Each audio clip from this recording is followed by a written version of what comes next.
जा रहा है, व्यापारियों को परेशान किया जा रहा है, व्यवसायियों को परेशान किया जा रहा है और राजनीतिक कार्यकर्ता तो निश्चित रूप में विपक्ष के जो कार्यकर्ता हैं वो सरकार के लिस्ट में पहले नंबर पे हैं कि सरकार की नजरें उनसे टेढ़ी हो रखी हैं।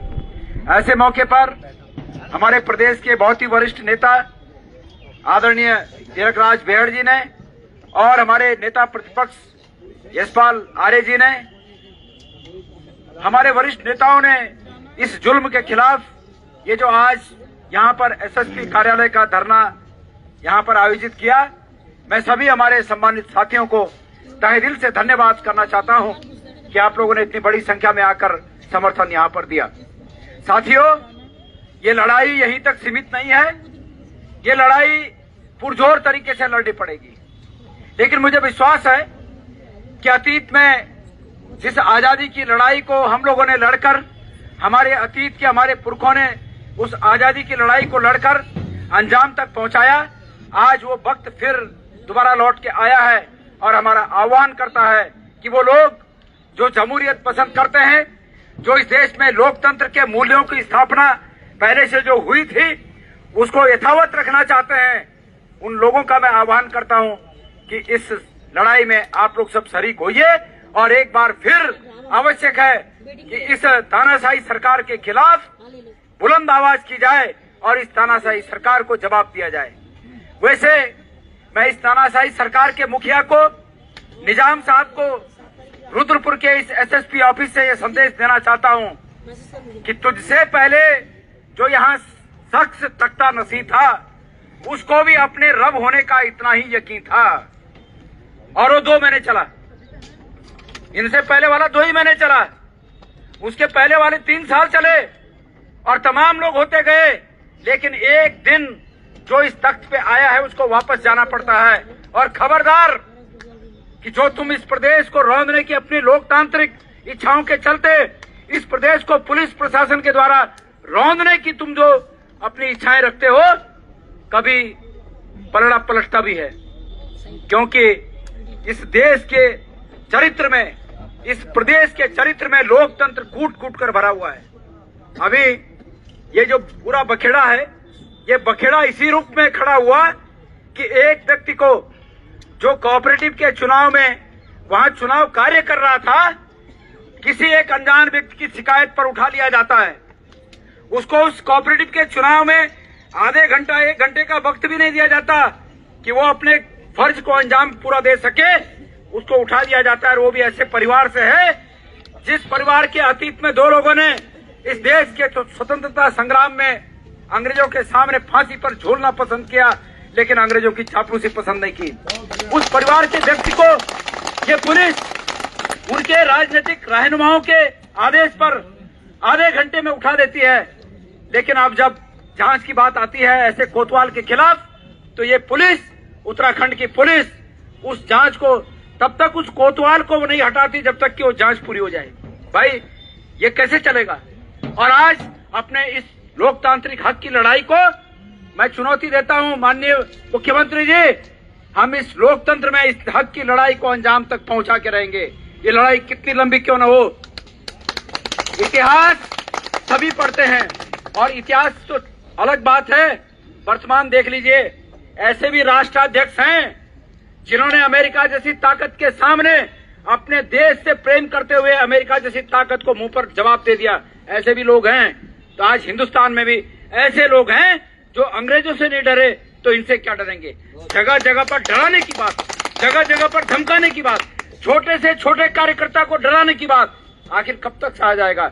इसलिए इस लड़ाई को अंजाम तक पहुंचाना बहुत आवश्यक है। मैं आह्वान करना चाहता हूं कांग्रेस के और लोकतंत्र के उन सिपाहियों को जो इस देश में लोकतंत्र को यथावत रखना चाहते हैं, अक्षुण्ण रखना चाहते हैं, कि वो इस लड़ाई में हम सबका साथ दें।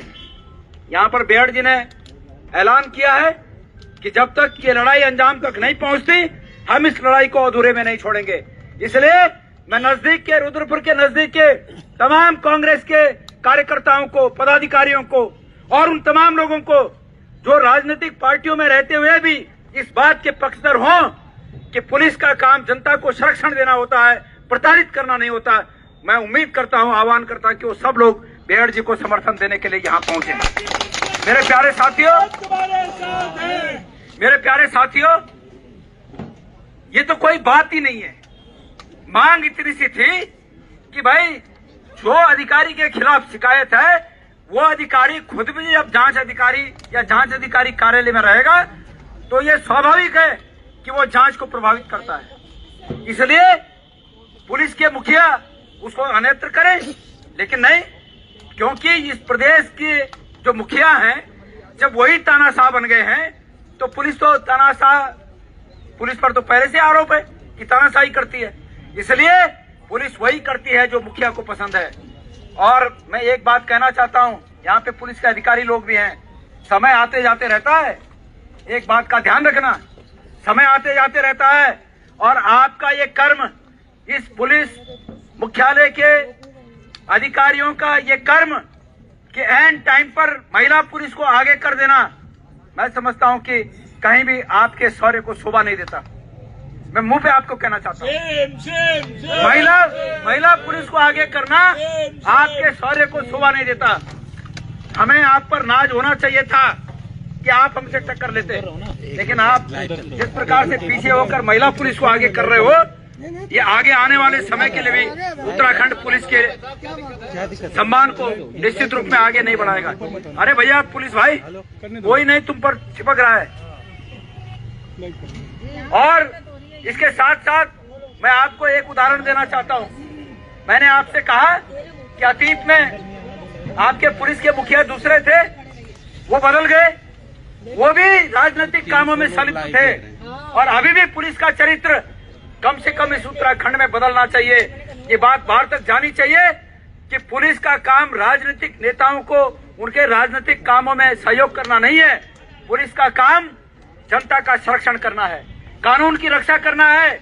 एक पुलिस अधिकारी को मैंने अपने फेसबुक लाइव के माध्यम से उस समय ये हिदायत दी, ये चेतावनी दी कि जिस दिन आप आईपीएस की परीक्षा पास करके आए होंगे, आपने शपथ ली होगी कि मैं संविधान की रक्षा करूंगा, भारत के लोकतांत्रिक मूल्यों की रक्षा करूंगा।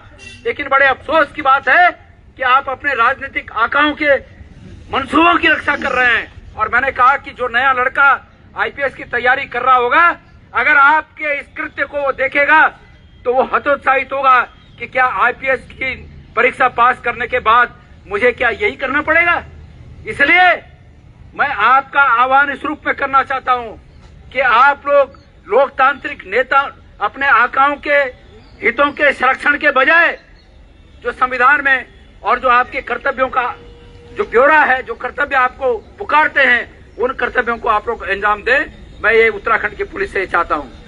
सरकारें आती जाती रहती हैं, कभी कोई सत्ता में होता है, कभी कोई सत्ता में होता है। आप पुलिस माननीय नेता प्रतिपक्ष जी, हमने सुना एक बार प्रधानमंत्री इंदिरा जी की गाड़ी कई ऐसी जगह पर खड़ी थी कि वहां पार्किंग नहीं था। एक पुलिस अधिकारी वो भी थी कि उसने प्रधानमंत्री की गाड़ी का चालान कर दिया, ये गाड़ी उठा के पुलिस स्टेशन ले गई। ऐसे भी कोई पुलिस अधिकारी थे। और आज के लुंज पुंज भाई महिला पुलिस को आगे कर रहे हैं।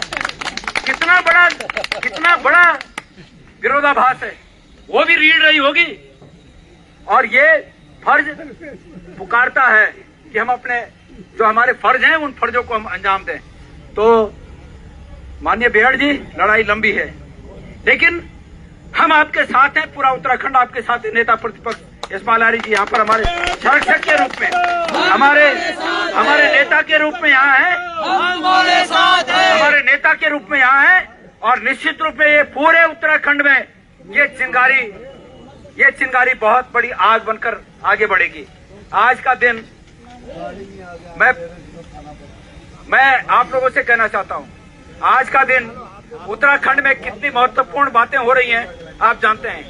एक तरफ हमारे प्रधानमंत्री उत्तराखंड आए हुए हैं, हमारे प्रधानमंत्री उत्तराखंड में आए हुए हैं और उत्तरकाशी गए, अभी वापस भी चले गए मैंने सुना। और उत्तराखंड के लिए एक ही रिवार्ड देके गए, और वो रिवार्ड है कि घाम तापो पर्यटन शुरू करेंगे। मतलब अब उत्तराखंड में घाम तापो पर्यटन शुरू करेंगे। और जब उत्तराखंड में माननीय प्रधानमंत्री जी यहाँ थे, उसी समय गैरसैंण में हजारों लोग इस सरकार के खिलाफ आंदोलनरत हैं। और उसी प्रकार तराई में, यहाँ रुद्रपुर में इतनी बड़ी संख्या में लोग इस सरकार के खिलाफ आंदोलनरत हैं। प्रधानमंत्री जब यहाँ इस प्रदेश में हो, उस प्रदेश में विभिन्न जगहों पर सरकार के खिलाफ लोग आंदोलनरत हों, तो ये देखा, ये आप समझ सकते हैं कि प्रदेश किस दौर से गुजर रहा है। इसलिए मेरे आदरणीय साथियों, ये लड़ाई ठंडी नहीं होनी चाहिए। मैं आप सब लोगों से ये आह्वान करता हूं, उम्मीद करता हूं कि इस लड़ाई में अपना सहयोग देकर इसको निर्णायक मुकाम तक पहुंचा